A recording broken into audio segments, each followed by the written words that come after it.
kind, wo weilest du? You gave me hyacinths first a year ago. They called me the hyacinth girl. Yet when we came back late from the hyacinth garden, your arms full and your hair wet, I could not speak and my eyes failed. I was neither living nor dead, and I knew nothing, looking into the heart of light, the silence. Öd und leer das Meer. Madame Sosostris, famous clairvoyant, had a bad cold. Nevertheless is known to be the wisest woman in Europe, with a wicked pack of cards. Here, said she, is your card, the drowned Phoenician sailor. Those are pearls that were his eyes. Look. Here is Belladonna, the lady of the rocks, the lady of situations. Here is the man with 3 staves, and here the wheel. And here is the one-eyed merchant, and this card, which is blank, is something he carries on his back, which I am forbidden to see. I do not find the hanged man, fear death by water. I see crowds of people walking round in a ring. Thank you. If you see dear Mrs. Equitone, tell her I bring the horoscope myself. One must be so careful these days. Unreal city. Under the brown fog of a winter dawn, a crowd flowed over London Bridge, so many I had not thought death had undone so many. Sighs, short and infrequent, were exhaled, and each man fixed his eyes before his feet, flowed up the hill and down King William Street to where St. Mary Woolnoth kept the hours with a dead sound on the final stroke of 9. There I saw one I knew, and stopped him, crying, Stetson, you who were with me in the ships at Miley, that corpse you planted last year in your garden, has it begun to sprout? Will it bloom this year? Or has the sudden frost disturbed its bed?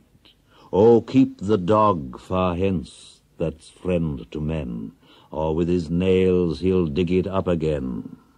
You, hypocrite lecteur, mon semblable, mon frère. The chair she sat in, like a burnished throne, glowed on the marble, where the glass, held up by standards wrought with fruited vines, from which a golden Cupidon peeped out, another hid his eyes behind his wing. Double the flames of 7-branched candelabra, reflecting light upon the table as the glitter of her jewels rose to meet it, from satin cases poured in rich profusion. In vials of ivory and coloured glass unstoppered lurked her strange synthetic perfumes, unguent, powdered or liquid, troubled, confused, and drowned the sense in odours. Stirred by the air that freshened from the window, these ascended in fattening the prolonged candle flames, flung their smoke into the laquiaria, stirring the pattern on the coffered ceiling.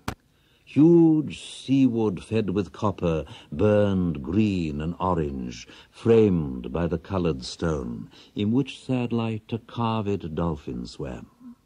Above the antique mantle was displayed, as though a window gave upon the sylvan scene, the change of Philomel by the barbarous king so rudely forced. Yet there the nightingale filled all the desert with inviolable voice, and still she cried, and still the world pursues, jug jug to dirty ears. And other withered stumps of time were told upon the walls. Staring forms leaned out, leaning, hushing the room enclosed. Footsteps shuffled on the stair. Under the firelight, under the brush, her hair, spread out in fiery points, glowed into words, then would be savagely still. My nerves are bad tonight. Yes, bad. Stay with me. Speak to me. Why do you never speak? Speak. What are you thinking of? What thinking? What? I never know what you're thinking. Think. I think we're in Rat's Alley, where the dead men lost their bones. What is that noise? The wind under the door. What is that noise now? What is the wind doing? Nothing again, nothing. Do you know nothing? Do you see nothing? Do you remember nothing? I remember those are pearls that wear his eyes.